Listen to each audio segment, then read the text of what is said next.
हम गौरव शास्त्री आज जो विषय है वो बहुत अनमोल है और बहुत महत्वपूर्ण भी है, क्योंकि सृष्टि जब से रची है तब से ये चला आ रहा है। कि आपने देखा होगा कि ये विषय है वासना, नशा, नींद। ये क्या है? ये मन का एक तरंग है, क्योंकि जब हम नासमझ होते हैं तब ये चीज नहीं होती है। आपने देखा होगा कि जब बच्चा जन्मता है तो उसके अंदर ये विकृति नहीं पाई जाती है। विकृति ये बड़े होने के बाद आती है। जब हम धीरे धीरे बड़े होते हैं तो विकृति आना शुरू हो जाती हैं और मन के अंदर ये घटाव शुरू हो जाता है और घटित होते होते ये बड़ी चरम सीमा पर पहुंच जाता है। जब छोटा बच्चा होता है उसके अंदर ये चीज़ें नहीं होती हैं। आपने देखा होगा कि बच्चा है उसके अंदर ये विचार नहीं आते हैं। जब हम ये सृष्टि और ये लोगों की विचारधाराओं को देखते हैं, सांसारिक दुनिया को देखते हैं, तब हमारे अंदर ये चीज़ें घटित होना शुरू हो जाती हैं। ये जब हमारी वासना 14 साल के एज में होते हैं तो ये स्टार्ट होना हो जाती है और ये 17 साल के वैज्ञानिक दृष्टिकोण से ये हमारी चरम सीमा पर पहुंच जाती है और 18 साल पे होते हुए ये और ज़्यादा चरम सीमा पकड़ लेती है। और ये इसको हम महान पुरुषों ने और बहुत ऋषि मुनियों ने कहा है कि ये गलत है। किस तरीके से वासना गलत है या नशा गलत है या नींद गलत है, इनके बगैर अब जानना भी तो ये है कि इनके बगैर ये जीवन का एक घटित होना संभव है या जीना एक जीना है इनके बगैर। तो लगता है इनके बगैर जीना भी एक खालीपन सा, एक ठहराव सा लगता है। मगर हमें जानना है, इस चीज को बहुत बारीकी से समझने वाली चीज है कि हम इन चीजों से अलग नहीं हैं। मगर हमें जब इन चीजों के गहन संयोग से हम इसे समझेंगे कि जब बच्चा होता है तो वो उसके मन में ये विचार आते हैं, फिर वो स्वप्न दोष बन जाते हैं, ये सपने में घटित होने लगता है। वो कल्पना करने लगता है कि ये बहुत चीज़ ऐसी होती होगी और उसको फिर ये कल्पना सपने में बन जाती है और सपने में आते आते उसके मन में एक घर बन जाती है और वो घर बन जाने के बाद में वो मन विचलित हो जाता है और इन सांसारिक विकृतियों में फंस जाता है और मन उसके ठहराव में नहीं रहता है। तो ठहराव में रहने के लिए करना क्या चाहिए हमें, और क्यों ठहराव में रहना लाना चाहिए? जो क्रिया चल रही उन्हें चलने क्यों नहीं देना चाहिए लोग? क्योंकि हमसे हमारे महान पुरुषों ने, ऋषि मुनियों ने हमसे कह दिया कि वासना गलत है। भगवान की अगर भजन करते हैं तो अगर गलत विचार आएंगे तो भगवान से हमारा संबंध टूट जाएगा। संबंध भगवान से नहीं टूट रहा है, हमारे अपने आप से टूट रहा है। क्योंकि भगवान कभी ये नहीं कहता या नहीं, क्योंकि हम भगवान जानने की चीज़ है और हम खुद को भी जानने की चीज़ है। स्वयं में क्या है ये जानने की चीज़ है, भगवान क्या जानने की चीज़ है। जब हम दोनों चीज़ों को जानेंगे तभी इन चीज़ों को समझेंगे। क्योंकि हमारा एक दिमाग जो दिया है उसके अंदर सारे सिस्टम्स हैं।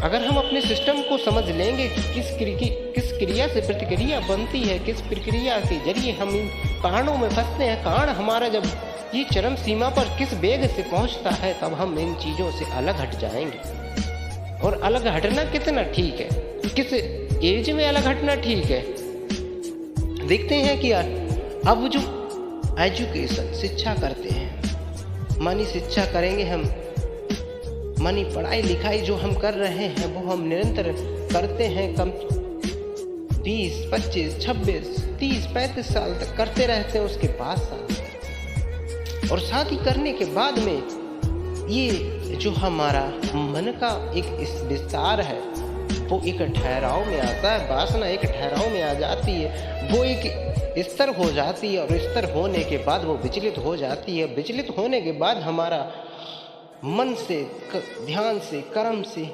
हम विखंडित हो जाते हैं और विखंडित हो जाने के बाद हमारा दो नाव वाला दो नाव में पैर आ जाता है कि अब किधर को जाएं, मन ठहराव में नहीं रहता। तो ठहराव में रहने के लिए हमें इन चीज़ों को समझना है। किस तरीके से हम इस चीज़ को समझें? तो पहले हम ध्यान करेंगे कि ये हमारा जो थॉट विचार आया है वासना का या नशा का, ये कहाँ से प्रबल होता है और कहाँ पर छेड़ होता है। तो ये मात्र एक, हम हर बार यही कहते हैं कि साधना वो चीज़ है, ध्यान वो चीज़ है जो हर चीज़ को कंट्रोल कर सकती है, हर चीज़ को भंग कर सकती है, हर चीज़ को विस्तार कर सकती है, हर चीज़ को रोक सकती है, हर चीज़ को बदलाव कर सकती है। तो हमारे कर्म इन इंद्रियों से बंधे हुए हैं। अगर हम अपनी कर्म इंद्रियां, ज्ञान इंद्रियों को कंट्रोल में करके इन विचारों से विपरीत होकर इन समस्याओं से समझने लगेंगे कि हमारी जो नशा, नींद, ये कैसे हमारे वेग, संवेग और क्रियाओं को करती हैं, तो ध्यान देंगे कि ये एक क्षीण मात्र एक संयोग है जो एक मानव प्रकृति के द्वारा विघटित होता है। और विघटित होने का कारण यही है कि हम उसको समझ नहीं पाते। जब हम समझने लगेंगे कि ये हमारा एक मात्र एक, हम जिस तरीके से हम अपने संयोग, अपने शारीरिक क्रियाओं को करते हैं, शारीरिक क्रियाओं को कैसे हम कंट्रोल करते हैं, तो ये एक हमारी बहुत बड़ी शक्ति और पावर बन जाएगी। हम जिस क्रिया में करने के लिए हम संयोग करेंगे वो हमारी क्रिया बहुत कर्म सीमा तक बहुत ही अच्छा हो जाएगी और हम इस दुनिया में कुछ अलग रचित घटित कर पाएंगे जो कि असंभव सा लगता है। जो असंभव है वो कार्य हम कर सकते हैं, मगर समझने से पहले हमें अपने कर्म, इंद्रियां और ध्यान को समझना है। ध्यान, तो ध्यान ये वासना के जरिए भी कर सकते हैं। वासना के जरिए कैसे कर सकते हैं? हमारे मन में विचार आया, किसी को देखा, किसी सुंदर आकृति को देखा, किसी स्त्री को देखा, तो मन में ख्याल आता है कि ये काश ये हमारे ध्यान में होती, हमारे संज्ञान में होती, हमारे पास होती, तो हम इसका उपयोग करते। कितना उपयोग करके और इसको शरीर को तृप्त कर पाते आप इससे? मन तृप्त कर पाते, आत्मा तृप्त कर पाते? नहीं कर पाओगे तृप्त, क्योंकि ये एक विघटित चीज है, ये घटित हो जाएगी। जो आप मजा, ये आनंद जो आप इससे लेना चाहते, वो आनंद इससे मिल पाएगा क्या? नहीं मिल पाएगा, क्योंकि ये क्रिया एक संवेग में चलती है, एक तरंग धैर्य में चलती है, और ये सारी चीज एक ऊर्जा, एक तरंग धैर्य और चेतना है। अगर ये सृष्टि का निर्माण ही तीन चीजों से हुआ है, चेतना, तरंग धैर्य, ऊर्जा, जब हम इन तीनों चीजों में समझ लेंगे और ये नींद, नशा, वासना समझ लेंगे, ये कहाँ से प्रबल है, कहाँ से दुर्बल है, कहाँ से क्षीण है, तो ये चीजें हमारे अंदर से होना खत्म हो जाएंगी और हम इस जीवन में कुछ अनोखा कर पाएंगे, जो कि मानव जीवन रहत में बहुत से लोगों को असंभव लगता है। और ये बहुत से ऋषि मुनियों ने और बहुत से महान पुरुषों ने हमारे करके दिखाया है। हम बता भी सकते हैं, जैसे कि विवेकानंद, गौतम बुद्ध, और भी कितने लोग हुए, महावीर, जैन, कबीर दास, जो कि आपको असंभव सा लगता होगा कि मानव में ये ऐसा नहीं हो सकता, क्योंकि ये जो सृष्टि पे जन्म लेता है अनोखा कार्य करने के लिए, वो हर क्रिया करने को तैयार होता है, मगर वो अपने कर्मों से बंधा हुआ होता है, ये संसारिक कर्मों से बंधा हुआ होता है। उसके मन विचलित करने के लिए उसके ऊपर उसका मन हावी होता है कि गलत कर्म करने से जो आनंद मिलता है वो मात्र एक क्षण के लिए मिलता है, वो बार बार उस क्षण को पाना चाहता है, मगर उससे मन तृप्त हो जाएगा जब हम उस साधना को, उस जो हमारे अंदर वेग उठता है, मजा का, आनंद का, अनुभूति का, वो आनंद हम अपने आत्मा को तृप्त करने में अगर लगा देते हैं, तो ये मन हमारा उससे अलग हो जाएगा। और अगर आपको लगता है कि नींद, नशा, वासना से आप इस भवसागर से तर जाएंगे, तो करना चाहिए आपको, आप करिए इसे, कोई नहीं रोकेगा, क्योंकि उसके लिए ये बनाया गया है। ईश्वर ने इस चीज़ को आपको बनाया। ईश्वर भी नहीं कहेगा आपने क्यों किया, क्योंकि ये चीज़ें तो ईश्वर ने दी हुई हैं। खाना खाने से नशा होता है। नशा कई प्रकार के होते हैं। आप नशा गलत, आप जो लोगों ने बताया कि नशा गलत है, हमारी विचारधाराओं से आप थोड़े तो प्रबल होंगे, मगर आपको लगेगा कहीं गलत तो नहीं है ये, क्योंकि आप भी असमंजस में पढ़ते होंगे जब ये चीज़ें सुनते होंगे। क्योंकि असमंजस में पढ़ना एक खेल है, और ये भी एक खेल है कि आप ये भी जो बातें सुन रहे हैं कि ये वास्तव में ये ठीक है या नहीं है। तो मैं आपको बताना चाहूँगा, हम बताना चाहूँगा कि ये एक रिसर्च है, और ये एक साधना, एक रिसर्च है, और ये जो वैज्ञानिक दृष्टिकोण से जो ठीक हो लगता है वो भी ठीक है, और आध्यात्मिक से जो लगता है वो भी ठीक है, मगर समझना आपने आप को है। अगर अपने ध्यान में आकर इन चीज़ों से भटकाव और बदलाव चाहते हैं तो अपने कर्म और ध्यान को इन साधनाओं से, अपने आप से आपको जानना है। आपने देखा होगा कि जब आप किसी चीज़ पर ध्यान लगाते हो, किसी काम में ध्यान लगाते हो और उसमें इतने लीन हो जाते हो, तो वो काम ये लगता है कि मैंने अभी स्टार्ट किया है, तो आप उस काम के एक बिंदु में डूब जाते हो, एक समांतर क्रिया में लग जाते हो, जो क्रिया एक निरंतर बहती है, जैसे हवा चलती है, महसूस होती है मगर दिखती नहीं है। इसी तरीके से जब हम कोई क्रिया करते हैं तो वो हम एक प्रकृति उस क्रिया को अपने वेग में ले लेती है और हमारे वेग से जोड़ देती है। तो कोई कर्म हम जब करते हैं तो वो एक समांतर हो जाता है, जिससे हमें समय का पता और अभाव नहीं रहता है, और उससे हम दूर भी नहीं हो पाते हैं, क्योंकि हम उस चीज़ में मन मुग्ध हो जाते हैं।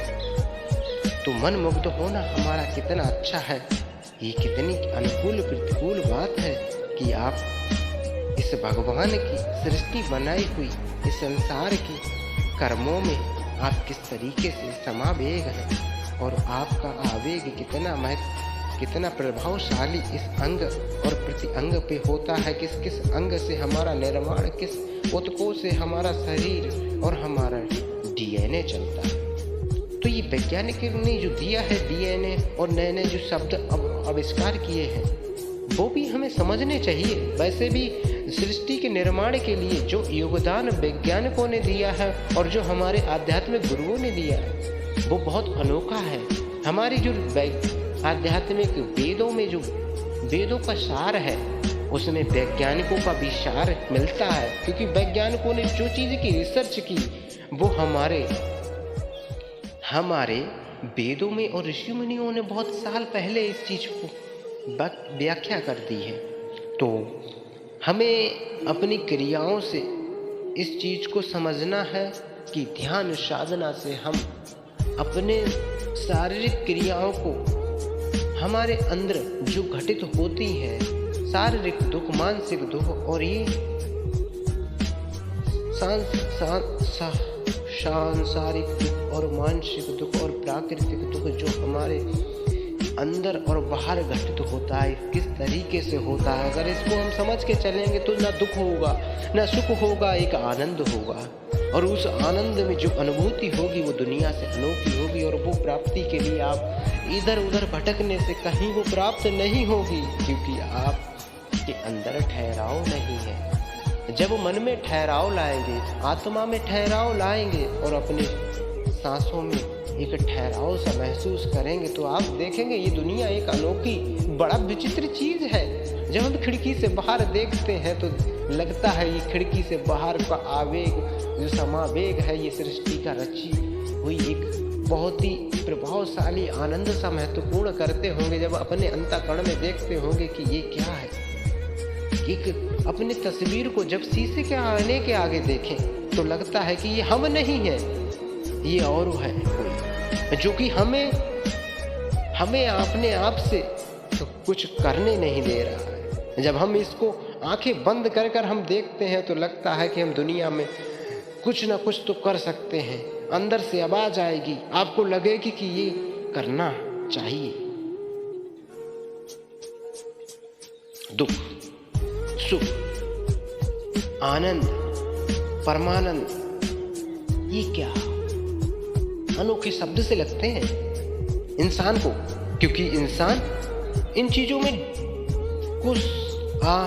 इन चीज़ों को महसूस करने में लग गया है, उसको समझना तो नहीं है। अगर समझने में लग गया होता तो आज सृष्टि में कुछ अलग और अनोखा हुआ होता। लोग चमत्कार पे ज़्यादा विश्वास करते हैं क्योंकि वो आध्यात्मिक पे समझने की चीज़ को है कि चमत्कार कुछ क्षण के लिए किया जा सकता है, मगर किसी लंबे अंतराल के लिए वो नहीं किया जा सकता।